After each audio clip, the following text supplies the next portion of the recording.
এবার মতুয়াদের ওখানে চলে গেছে, যে ইল্লিগাল ক্যাম্প করছে ধোকা দেওয়ার জন্য। এরা কত টাকা আপনাদের কাছ থেকে নিয়েছে কাট করবার নাম করে? ইলেকশন আসলেই তখন মনে পড়ে। আবার মির্জাফর ভাই এক জায়গায় বলেছেন 3 লাখ মতুয়া ভোট যাবে, কিন্তু আমি 1.5 কোটি অন্য ভোট কেটে দেবো। আপনার অধিকার থাকা সত্ত্বেও আপনার অধিকার কেড়ে নেওয়ার চক্রান্ত চলছে। আপনারা কি চান এই চক্রান্তে বলিদান দেবেন?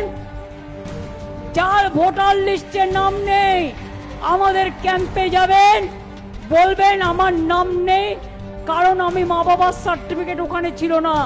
মা বাবার সার্টিফিকেট ছাড়াও আরো যে ডকুমেন্টগুলো আছে সেই ডকুমেন্টগুলো করিয়ে নেবেন।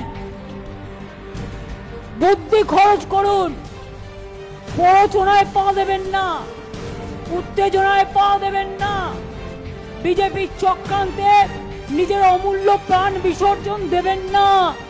প্রত্যেকটা প্রাণ মানবিক প্রাণ, একটা মানবিক প্রাণ অনেক কষ্টে তৈরি হয়।